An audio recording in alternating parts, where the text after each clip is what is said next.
If you stay until the very end of this video, you will never look at money, power, and security the same way again. Because what you are about to hear is not just about gold, it is about who truly controls stability in a fragile world. Not governments, not headlines, not even the loudest superpowers. The real power is hidden in silence, in tradition, and in private hands. This is not a story about countries. This is a story about where real financial gravity lives. And once you see it, you cannot unsee it. Most people believe central banks are the ultimate guardians of wealth. They imagine massive underground vaults, stacked with gold bars, quietly backing entire economies. That image feels comforting, because it suggests order, structure, and institutional control. But comfort is not the same as truth. The deeper you look, the more you realize that official gold reserves tell only part of the story. The real shock comes when you compare what governments hold with what ordinary people at scale quietly accumulate. Start with the giants, the countries that dominate financial conversations. The United States officially holds 833 tons of gold. This is the largest national reserve in the world. For decades, this number has been treated as a symbol of unmatched financial authority. It is repeated in reports, referenced in policy debates, and used as a silent signal of dominance. 8,133 tons sounds untouchable, almost mythic. But in the context of what you are about to see, it becomes something else. It becomes just one piece on a much larger scale. Germany follows with 3,250 tons of gold. This reflects a long post-war strategy of rebuilding trust through hard assets. Gold became a psychological anchor for economic stability, a way to project discipline and reliability. Italy holds 2,152 tons, France holds 2,437 tons, and Russia holds 2,330 tons. China, often assumed to be far more dominant in gold, officially reports 2,304 tons. Each of these numbers represents years, sometimes decades, of accumulation. Each one reflects deliberate state policy. Each one signals seriousness. And yet, even when combined, they still do not tell the full story. Japan, another major economy, holds 846 tons. Turkey holds 641 tons. The Netherlands holds 612 tons. Poland holds 515 tons. Portugal holds 383 tons. These are not small countries in financial influence, and these are not trivial numbers. Every ton represents strategic planning, long-term thinking, and a desire for monetary insurance. On paper, this looks like a balanced system. Governments hold gold. Institutions manage risk. Stability appears engineered. But then comes the number that breaks the entire narrative. Indian households, not the Indian central bank, but private families, private citizens, collectively hold approximately 34,600 tons of gold. Let that number settle in your mind. 34,600 tons. This is not a typo. This is not a rounding error. This is more than the combined gold reserves of the world's top 10 central banks. This is not institutional power. This is cultural, generational, and deeply personal power. This is where the story stops being about vaults and starts being about psychology. In India, gold is not just an asset. It is a store of memory, of security, of identity. Gold is gifted at weddings. It is passed down through generations. It is held not for speculation, but for certainty. It is not something you trade easily. It is something you protect quietly. This creates a parallel financial system, one that does not sit on balance sheets and does not answer to policy meetings. When a central bank holds gold, it is visible, regulated, and politically constrained. When households hold gold, it is decentralized, emotionally anchored, and far harder to influence. This changes the entire power equation. It means that a massive portion of real wealth exists outside direct government control, not offshore, not in complex financial instruments, but in physical form, often stored in homes, lockers, and private safes. This creates a silent layer of financial sovereignty, not national sovereignty, but personal and cultural sovereignty.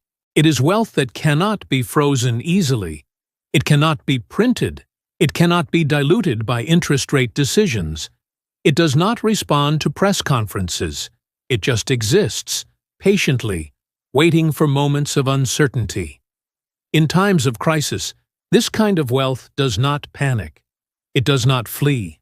It simply holds. Compare this with the psychology of Western financial systems. In many developed economies, wealth is abstract. It lives in bank accounts, stock portfolios, and digital records. It is efficient, fast, and liquid. But it is also dependent on systems, on institutions, on trust in intermediaries. Gold held by households represents the opposite philosophy. It is slow, it is physical, it is intentionally inconvenient, and that inconvenience is precisely what makes it powerful. Now look again at the scale. The United States holds 8,133 tons. Germany holds 3,350 tons. Italy, France, Russia, China, together add several thousand more. Even when you stack all of these giants together, they are still outweighed by one cultural behavior pattern. Not a policy, not a government decision. A collective habit of millions of families choosing the same form of security, over and over, across generations. This is not accidental. It reflects a deep historical memory of inflation, currency devaluation, and political uncertainty. It reflects a learned response to instability. When people have seen money lose value, when they have seen systems change overnight, they do not trust paper promises. They trust weight. They trust metal. They trust something they can hold in their hands. This is why the comparison is so uncomfortable for traditional economic narratives, because it suggests that true financial resilience may not sit where we expect it to sit. It may not be concentrated in central banks and policy institutions. It may be spread across millions of private households, invisible to most macroeconomic models. This does not make headlines, but it changes how power is distributed. When a government holds gold, it signals strength to other governments. When people hold gold, they signal independence from systems. That distinction matters. It changes who absorbs shocks. It changes who feels inflation first.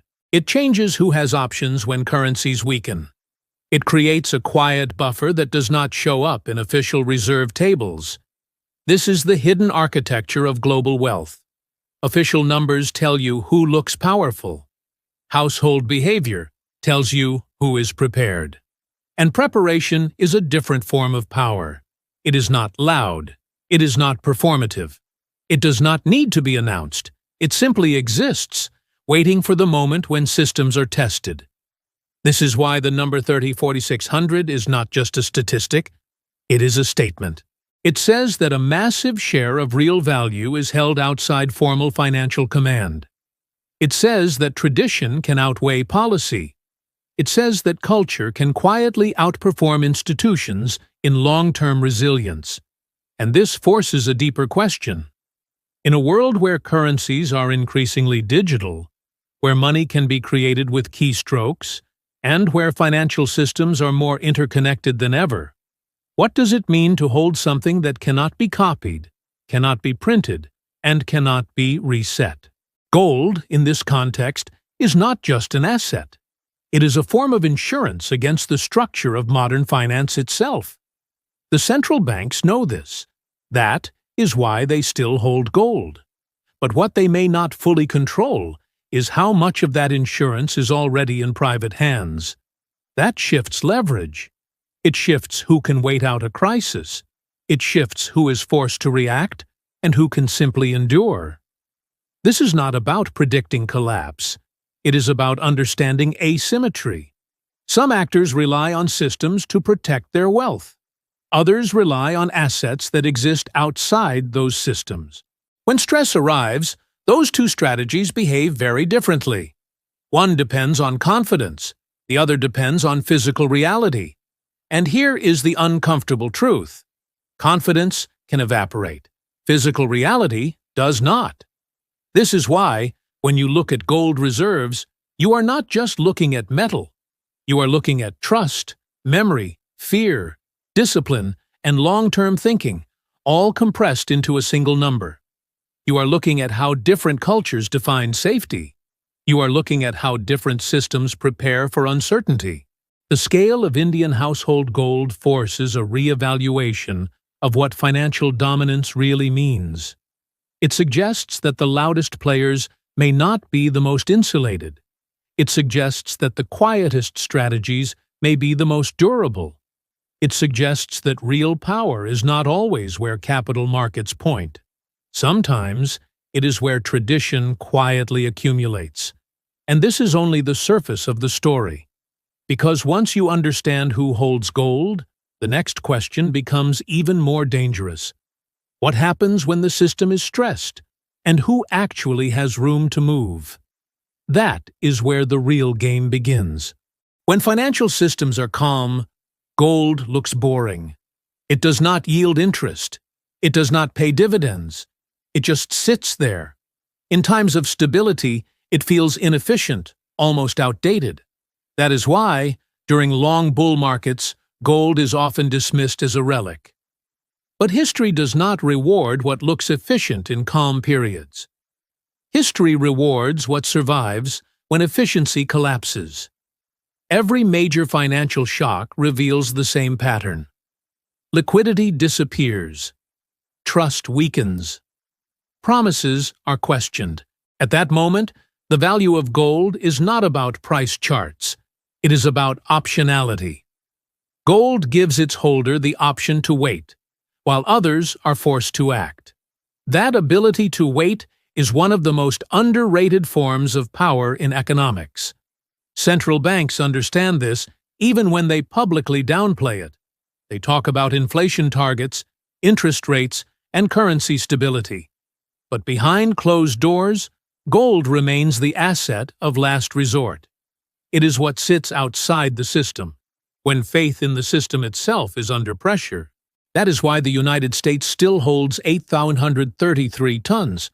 That is why Germany holds 3,350 tons. These numbers are not historical accidents. They are strategic insurance policies.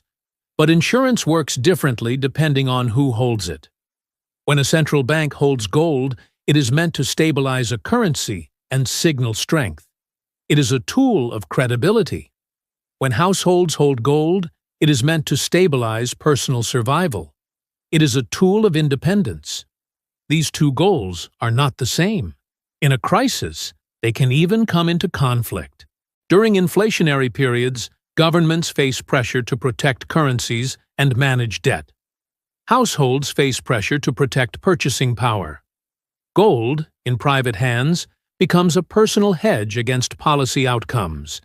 If a currency weakens, the household gold holder is insulated.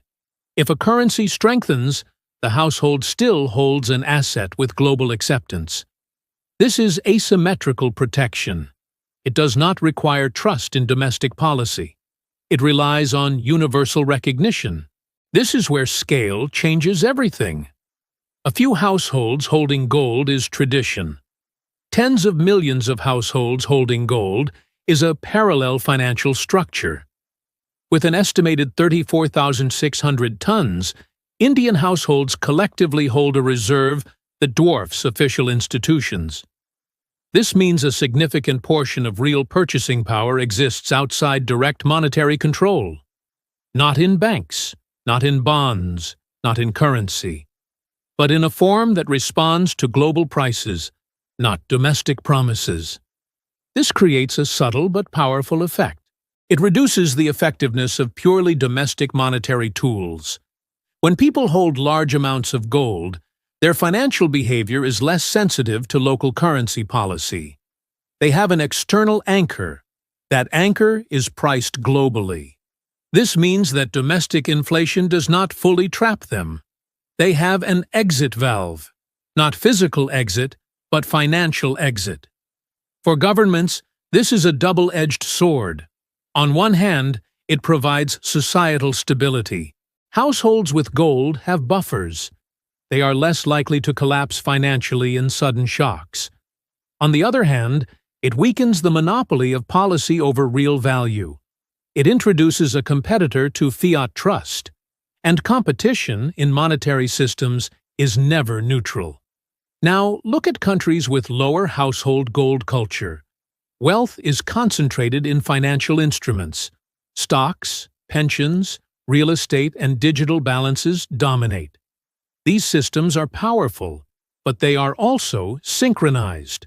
When markets fall, multiple asset classes move together. Correlation increases. That is when diversification fails. Gold, especially in physical form, often behaves differently. It becomes the asset that does not ask permission from the rest of the portfolio. This is why, during crises, demand for physical gold often spikes. Not because people suddenly become nostalgic, but because they want an asset that is not someone else's liability. A bank balance is a liability of a bank. A bond is a liability of a government or corporation. Gold is not a liability. It is a standalone asset. It does not depend on another party's ability to pay. For central banks, gold is a signal to other central banks. It is part of a global chessboard. For households, gold is a signal to the future. It is a statement that says, no matter what happens to policies, borders, or systems, this asset will still be recognized. That psychological certainty is difficult to quantify, but it shapes behavior in powerful ways. This also changes how crises are absorbed socially. In societies with high private gold ownership, financial stress does not translate immediately into total collapse. There are hidden reserves. Families can liquidate slowly. They can bridge periods of instability. This reduces pressure on public systems. It also reduces panic. Panic is not just emotional. Panic is financial. Panic happens when people have no buffers. This is where gold becomes a social stabilizer, not just a financial instrument. It absorbs shocks quietly. It spreads resilience across households instead of concentrating it in institutions. That does not make headlines, but it changes outcomes. Now compare that to a system where most wealth is digitized and institutionally held. Speed becomes both a strength and a weakness. Money can move fast, but fear can also move fast. Bank runs are faster in digital systems. Capital flight is faster. Contagion is faster. Gold, by contrast, is slow. And slowness, in certain contexts, is a form of friction that prevents total system failure. This is not a romantic argument for tradition. It is a structural observation. Systems with multiple forms of value storage are more robust than systems with a single dominant form. When one channel fails, others remain. Household gold represents an alternative channel that does not depend on institutional uptime. This is why the presence of 34,600 tons in private hands is more than cultural trivia. It is a macroeconomic shock absorber. It changes how a country experiences global volatility. It changes how quickly financial pain spreads. It also changes how much leverage institutions truly have over private wealth.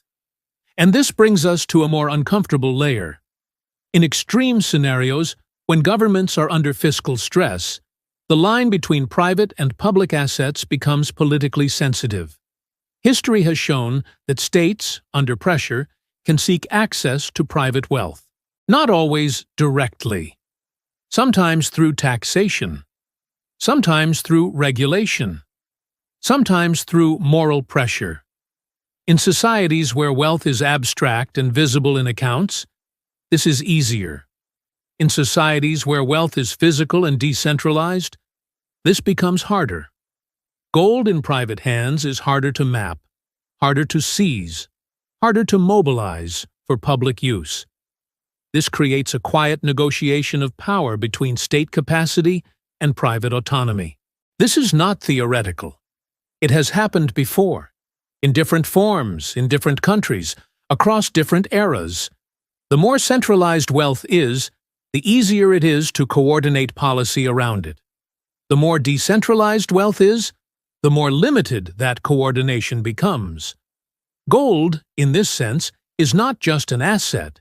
It is a structural variable in the balance between individual and state. So when you see charts comparing gold reserves, you are not just seeing who owns metal. You are seeing who holds leverage in times of uncertainty. You are seeing who can wait and who must act. You are seeing who has buffers and who is exposed. The official numbers tell you who looks strong today. The household numbers tell you who may endure tomorrow. And endurance, in financial history, often matters more than dominance. Because dominance is loud, endurance is quiet. But in the long arc of economic cycles, quiet endurance outlasts loud power. And that sets up the most important question of all. If gold is the silent insurance of the system, then what happens when too many people start needing that insurance at the same time? That is where price, policy, and psychology collide. That is where the real pressure points are revealed. When demand for insurance rises everywhere at once, gold stops being passive. It becomes a signal that confidence is weakening, a signal that people are no longer satisfied with promises. At that point, gold is no longer just reacting to fear. It is creating feedback into the system. Rising gold prices become a public message that trust is under pressure. This is where gold turns into a form of silent communication between markets, governments, and citizens. It says something without words. It says that risk is being repriced. It says that people are willing to accept lower liquidity in exchange for higher certainty. That shift does not happen casually. It happens when underlying stress reaches a threshold. For governments, this creates a dilemma. A rising gold price can be interpreted as a loss of confidence in currency. It can pressure central banks to defend stability through tighter policy or strategic messaging. But those tools have limits. Interest rates can be raised, liquidity can be injected, but confidence is not manufactured. It is either there or it is not. This is why gold is often treated carefully in official narratives. Central banks rarely celebrate rising gold prices. They tolerate them. Sometimes they ignore them. But they rarely frame them as positive signals. Because gold strength often implies currency fragility.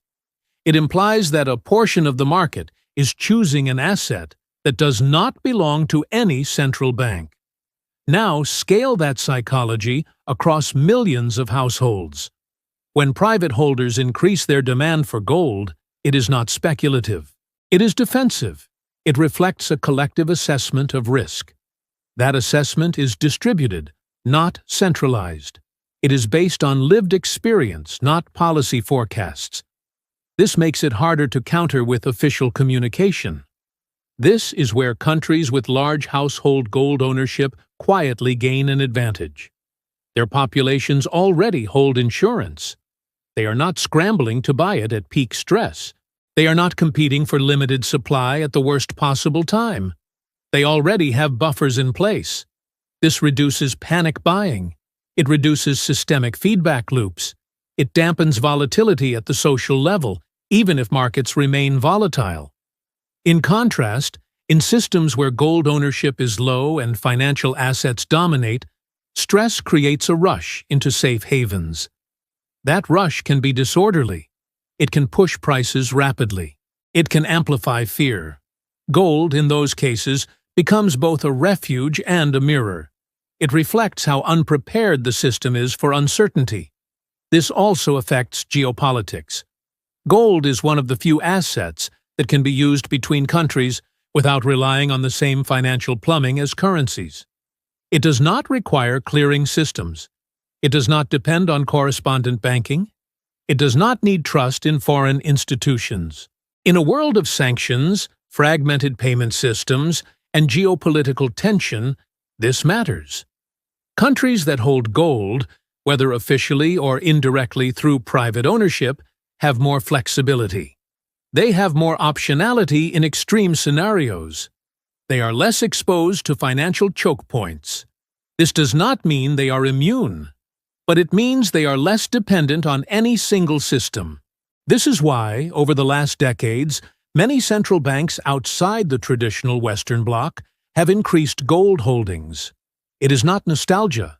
It is strategy. It is a way to reduce reliance on reserve currencies. It is a way to hold value that cannot be frozen as easily. It is a way to retain some financial autonomy in a world where financial infrastructure is increasingly politicized. But household gold adds another layer. It is not on government balance sheets. It is not part of official negotiations. And yet, it represents real value inside the country. In a crisis, that value can support domestic stability without appearing in international reserve statistics. It is a hidden reserve, distributed across society. This changes how pressure is transmitted. External shocks do not immediately translate into internal collapse. There is a cushion. There is a delay. There is time. Time is critical in crises. Time allows for policy adjustment. Time allows for social adaptation. Time reduces the chance of panic-driven decisions. Gold, in this sense, is not just a hedge. It is a time-buying mechanism. It buys time for households. It buys time for systems. It buys time for governments to respond. And in financial history, time often determines whether a shock becomes a recession or a recession becomes a crisis. Now return to the scale again. 34,600 tons in private hands is not just large. It is structurally significant. It means that a large share of national wealth is insulated from direct currency erosion. It means that domestic purchasing power is partially anchored to a global asset. This reduces the severity of currency-specific shocks. It also changes expectations. People who hold gold think differently about risk. They are less likely to be forced sellers of other assets. They have alternatives. That changes market dynamics. It reduces forced liquidation. It smooths the edges of downturns. These effects are subtle, but over time, they accumulate. This is where gold becomes a silent stabilizer and a silent threat at the same time. Stabilizer, because it absorbs shocks. Threat, because it reduces the effectiveness of centralized monetary control. When too much value sits outside the system has less leverage. It has fewer direct levers to pull. For policymakers, this is uncomfortable. Monetary policy works best when value is concentrated in instruments that respond to rates, liquidity, and regulation. Gold does not respond in the same way. It is globally priced. It is not issued by the state. It does not obey domestic mandates. This limits the reach of traditional tools. So gold becomes a boundary between what policy can directly influence and what it cannot. The larger that boundary, the more constrained policy becomes. This does not mean policy fails. It means policy must operate in a more complex environment. This is why, in periods of high global uncertainty, gold often rises even when policymakers try to project calm. Markets are not just reacting to data. They are reacting to perceived limits of control. Gold becomes the asset that benefits from the idea that control is not absolute. This is the invisible layer of financial power, not who sets the rules, but who can operate outside them if necessary. At this stage, gold is no longer just protection. It is leverage, quiet leverage. It shifts bargaining positions. It shifts resilience. It shifts who can absorb pain and who cannot. And this leads to the final uncomfortable insight. In a world where systems are increasingly stressed, The question is no longer who is richest on paper. The question is, who can afford to wait? Because the ability to wait, when others are forced to act, is one of the purest forms of power. The future of money is being sold as frictionless, instant, and invisible. Digital currencies, real-time payments, and tokenized assets promise a world where value moves at the speed of data. On the surface, this looks like progress. Faster settlement, lower costs, global access. But speed is not the same as security, and convenience is not the same as resilience. Every digital system has a dependency chain: servers, networks, legal frameworks, and political agreements. When all of those function, digital money feels effortless. When any of them fail, digital money becomes fragile. Gold, by contrast, has almost no dependency chain. It does not need electricity. It does not need software. It does not need trust in a platform. Its simplicity is its strength. This is why gold remains relevant even as finance becomes more abstract. Not because it competes with digital systems on speed, but because it competes on finality. Gold represents final settlement. There is no counterparty risk, no system uptime requirement, no policy switch that can change its rules overnight. In a world of complex systems, simple assets become anchors. Central bank digital currencies, stablecoins, and tokenized deposits are designed to improve efficiency, but they also increase system centralization. More control, more traceability, more programmability. From a policy perspective, this is powerful. From a private wealth perspective, it introduces new layers of exposure. Exposure to rules, to freezes, to changes in access. Gold sits outside that architecture. It cannot be programmed. It cannot be censored. It cannot be switched off. That makes it politically neutral and systemically independent. In a world where financial systems are increasingly used as tools of policy and geopolitics, neutrality becomes a form of protection. This is why the conversation about gold is not really about nostalgia. It is about architecture. What kind of financial system do people want to live inside? A system where all value is inside programmable rails, or a system where some value exists outside those rails as a backstop? Household gold ownership answers that question without speeches. It says, quietly, that people want an escape hatch, not to avoid the system, but to not be fully trapped by it. That distinction matters. It is not rejection. It is diversification of sovereignty. As digital finance grows, this tension will increase. Governments will want more visibility and control to manage risks. Households will want more autonomy to manage their own exposure. Gold sits at the center of that tension, not because it is modern, but because it is independent of modern systems. This also reframes how we think about financial innovation. Innovation increases efficiency, but it also concentrates risk. The more optimized a system becomes, the more sensitive it can be to failure. Gold is inefficient by design. It is heavy, it is slow, it is costly to move. Those are weaknesses in a high-speed world, but they are also stabilizers. They reduce the speed at which fear can propagate.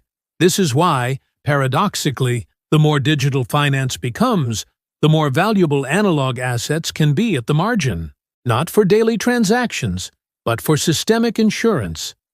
Gold becomes the shock absorber for a hyper-connected financial machine.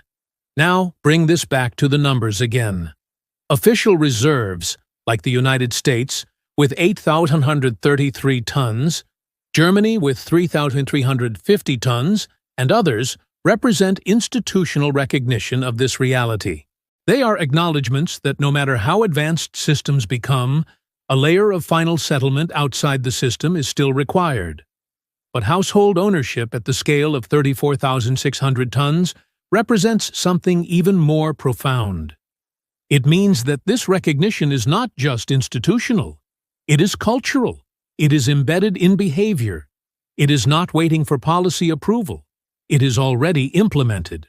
This creates a future where financial resilience is increasingly split between digital speed and physical certainty, between programmable money and immutable assets, between centralized control and decentralized storage of value.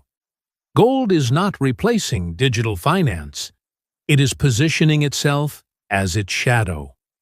Always there, quiet, ready for when complexity fails. This is not a prediction of collapse.